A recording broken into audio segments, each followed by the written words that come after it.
The other big thing is, and we talked about it with Tyler Reddick in his spin, the limited numbers of Goodyear tire sets. 9 for the entire race. So if you use the set here, you think you know how the race is going to go. But Rick, we get a bunch of yellows in that final stage. You want fresh tires to bolt on every time. So you do something like that, go way up the racetrack and allow the 9 car to clear. But so frustrating when you get on the inside of a guy here at this track and he runs real tight on your doors. You see contact with Corey LaJoy.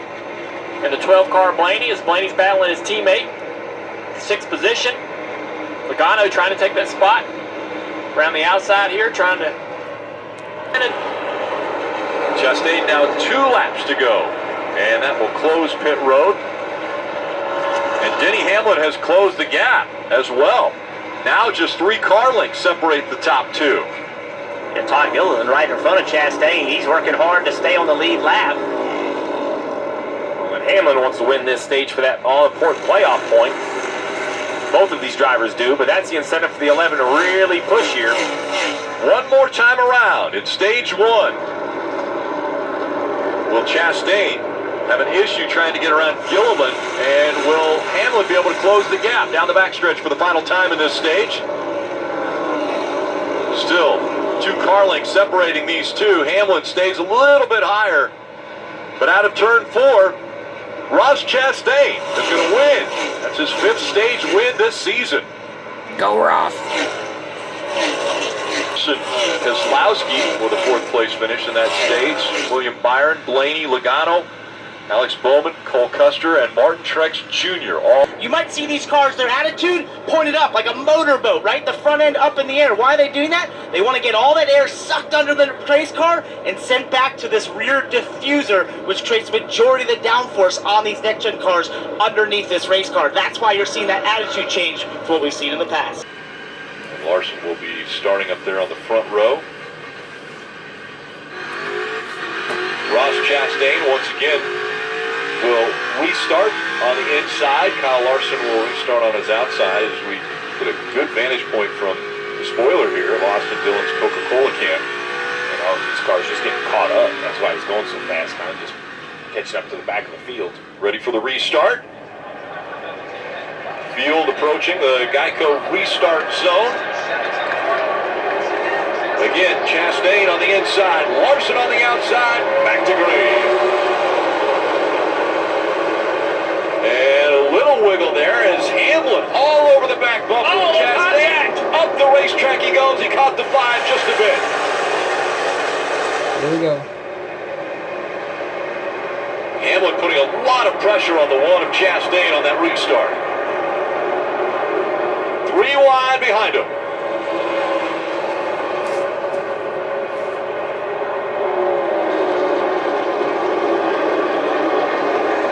Cole Custer in the 41 on the outside. Chase Elliott and then the number 9 in the middle. Saw Brad Keselowski in the 6 make the pass. Right up front, though, battle for the lead. The 22 Logano to the outside of the 1. Down the front straightaway, he draws alongside, entering turn 1. We've seen that outside line work most of the first stage, and now Logano pulls up even with Ross Chastain. Down the backstretch they go. Seems like early in the run, you can jump to that higher line and make some time. Logano completes the pass. He's out front here at Richmond. And how many times have we seen this?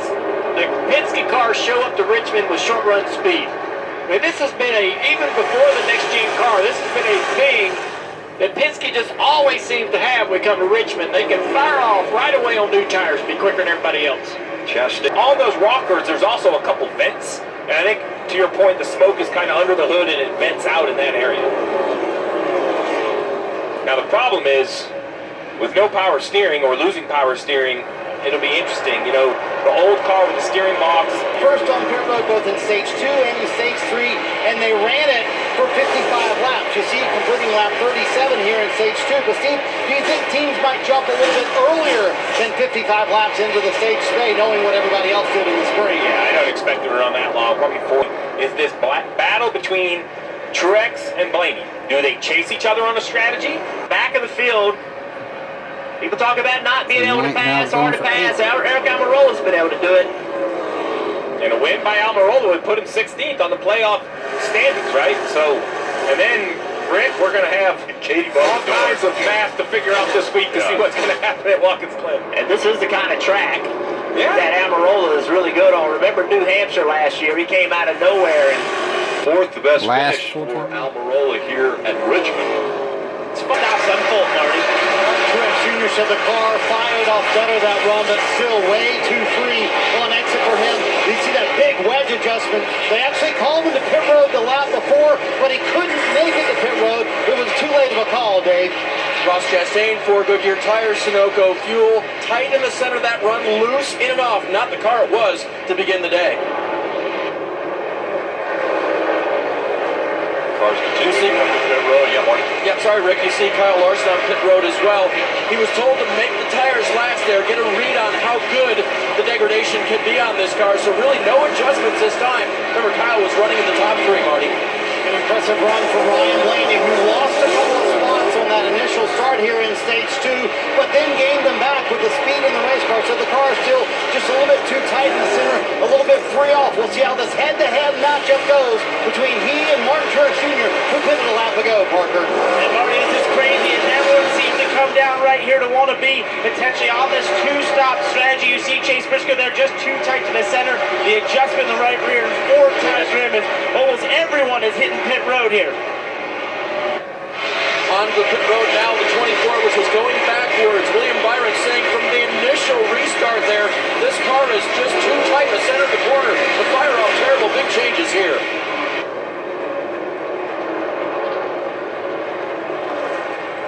All right, Tokyo's going to look like a yellow. It came pretty quick. Now the 41's going to come to pit road. That really leaves the 47 of Stenhouse. He's the leader of the race, and he's the only guy that really hasn't pit. Him and Gregson, as now we see Cole Custer pitting. Dave? And now Cole Custer brings the 41 down. He really only lost about 5 positions, was running in the top 10 when he reported a power steering issue. So we'll see if there's anything the crew can do for him now as he'll hit his pit box here around the corner. The crew at first will go to change the tires, fill up full of Sunoco fuel. But I don't know at this point, Steve, if you can even reach in and work on this for this driver. Yeah, no, that's one of the issues. So if you open that hood right there, you're going to see air box, carbon fiber, a whole lot of stuff covering the steering. So it's not as easy to just kind of jumping in there and working on the power steering as we see Truex and Blaney He continue. fit that bill on a day when everybody talked about Blaney and Truex. It could be Almirola. It reminds me of New Hampshire last year, and I just asked the team, I said, is it right to say this is the best race of the year for the 10 so far? No question. Up in the top 5, might have a shot to win this race. Kevin Harvick off of the win at Michigan, sitting in the 6th position right now. Finished 2nd here in the spring. Rodney Childers told me when we looked at Michigan and Richmond, we honestly thought our best shot to win was Richmond, showing that speed today, trying to get that 6th spot from Stenhouse Dave. Ross Chastain that he had earlier. For the summer, this was the hottest team in the NASCAR Cup Series until Indy, when they were fast, they were in the top 5, got spun out late. Then they went to Michigan. They struggled for speed for the first time all summer. And then they qualified 23rd yesterday, and Chase Elliott said, we have got to get better. I talked to Alan Gustin about that, and he said, that's a little dramatic. We had a lack of speed in Michigan, but I think that today, and yesterday's performance in qualifying was simply our qualifying draw, and we've got a better car than that, and right now, running the 7th position, he is showing that. Behind him, a great run for Brad Keselowski and this 6th team at RFK. It's been a struggle this season to find the feel he wants in that race car, but this weekend, the drop out of the hauler, they have had speed in this 6th car. He's been far more comfortable, and I talked to him just before the race, and he said it's all a process, the process of figuring out this car, working with this team for the first time, and then figuring out what I want in the race car, and that seems to all be adding up here in the top 10, Dave. Teammates in tandem. Here comes another blue Ford. That is Chris Buescher in the 17, and he's going to make his way into the top 10 once he gets around Stenhouse. He told his crew, those changes you made to the chassis, very good. Car is improved. Buescher, right? So he came out, trying to come back out on the racetrack, caught the left rear of the 19, and now the left rear of the 19 going down for Martin Truex Jr. Trying to see if it's going down or if this is just how low they run. Here comes the 47. You see the damage on the right front, in front of the right front tire, the damage on the nose. Coming at you, Dave. And Steve, this just makes the day that they were trying to make something out of that much worse. Remember, practice yesterday was only 20 minutes long, but at the end of that practice, all the teams did a hot pit entry just to make sure. Can't make the corner on the flat, goes back on the racetrack and hits the 19. Yeah, so Steve, you can see right here, he turns down really low, carrying too much speed, and just can't make the corner. Has to be at the inside of that box. This is a difficult pit entry to make. You cannot see that box until you get around to it. We see a lot of times your people drive in too hard. Truex so far in this race. He said, I don't know where the handling and stability of the race car is gone. The speed's gone as well. I just need help with overall grip, Parker. And Marty for the 22, Joe Logano on the right side of the screen after leading 143 laps so far in this race. Said at the end of that run, that was the hardest there, trying to get the throttle down. They give a small adjustment, Dave. Whenever a driver uses the word plowing, that was Denny Hamlin's comment at the front of the run. The crew chief wants to do something. Kyle Larson, not so much. He knows he gained a lot saving tires. Crew chief told him we're not going to do a lot here. They both got 4 tires. See the race off pit road. Couple gaining, couple losing. Larson on the gain side. Left tire, we are on the front stretch. You have a better sense of feel the first time you ever sat in a race car than most people ever will. So much fun. Man, what an incredible experience for every one of us on this team. Every single person with this crew that met Colby, that experienced that, is better for it. She made every one of us smile, really appreciate it. She was one of the best riders I've ever had, and what was so fascinating is she immediately could feel the things that I thought you had to have years of experience to understand. Great experience for me and everybody involved. Really enjoyed having Colby, and what a special day for all of us.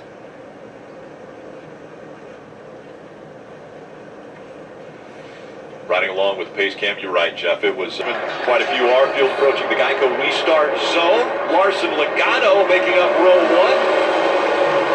And stage 3 underway. See if Logano can make that high line work. He's done it on multiple restarts. Not this time, though. See if he drives on the outside of Larson into 3. Trying to, but Larson's got too much speed. Oh, they're right behind. 18 goes around. The Ross Chastain spins as well with contact from Well, it's good job Jones for in the 20. 43. And you see the 20 sitting right behind the 1. He's thinking, jackpot, back into the lap. Yep. Just worked out like we perfect. planned it. Yeah. At what expense of their teammate, but yes, he's going to come to pit road, get 4 new shoes. Well, and you talk about, what do you study for races? Well, in the spring, the yellows we saw were at this point. It was the start of the final stage. Like, everybody was a little Mr. amped up, maybe Feel-Good. junior, and, less kind of give and take because this thing could run green. So, Here's a little scraped up too, Phil. man. Yeah, big damage for Eric Jones. That's unfortunate. Yeah, he's got a broken toe link or some kind of issue with the right front suspension. So the 1 car goes down in the corner, and there's contact on the left rear quarter panel 18 of Kyle Busch. Kyle goes around. Here comes the 43 as Ross tries to slow down. Makes contact with the left rear of Ross's car. Little contact for the 19 as well up there, guys. Yeah, you're absolutely right. Damn, pretty hard contact into that left rear for the second time for the 19. He was hit earlier by the 47 who missed pit road. And right here, it's hard to see in the smoke, but you are right. We'll see if the 19, but there's so few cars on the lead lap, I imagine Truex would come down to pit road and at least check it out. Riding on board, this would be a good look. You in the 42. Feel inside, even with. Back top 3. Top 3, what's the 18 here? Check. Get in. You're clear. So the 42's on the inside. At least Ross Ross believes that the 42 car is down there. Ty Dillon. As they go down the corner. So Ross goes into the corner aiming for the middle of the racetrack. And I don't think that Kyle Busch considered they were 3 wide. I don't think Kyle Busch thought that 3 wide was happening. Just a lot of different perspectives or opinions about what was going on in that corner, and they all went down in there and a lot of contact.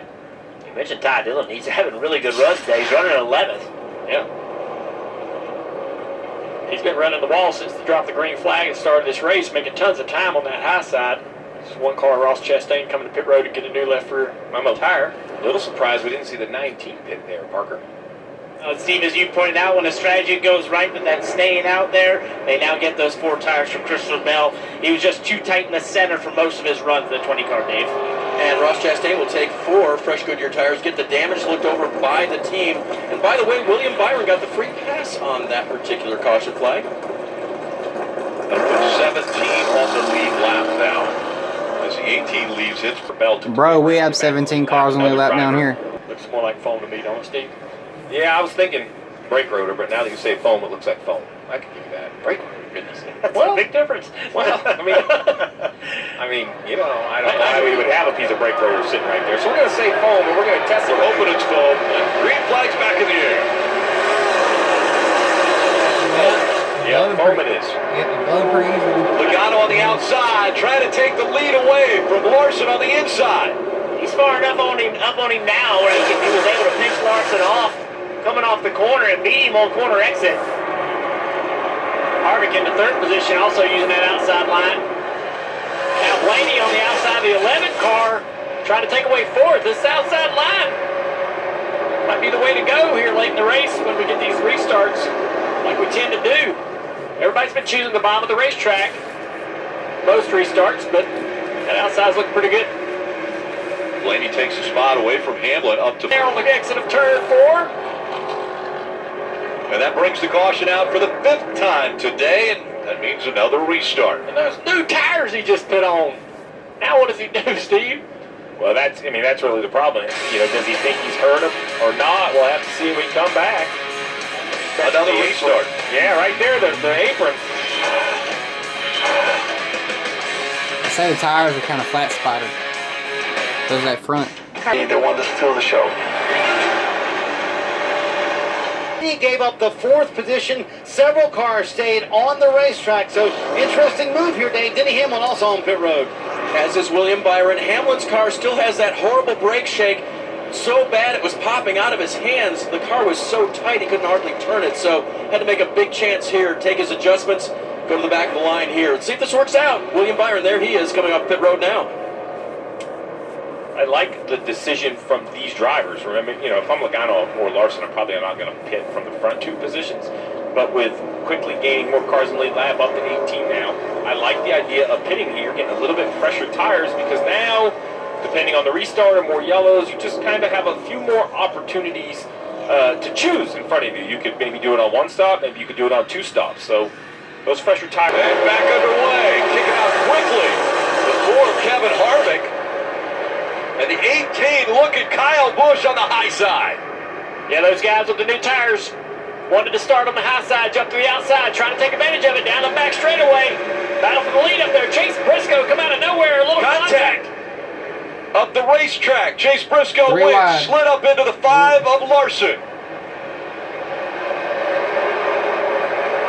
Harvick was trying to take advantage of it and falls back into the 4th spot. And again, leaning on that 5 is the 14 of Chase Briscoe.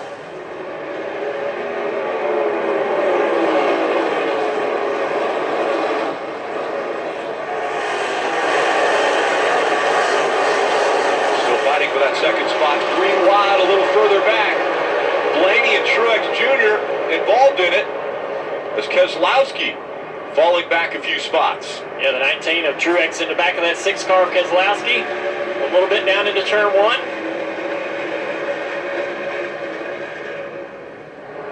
Logano's pulled out on everybody. Good lead right here.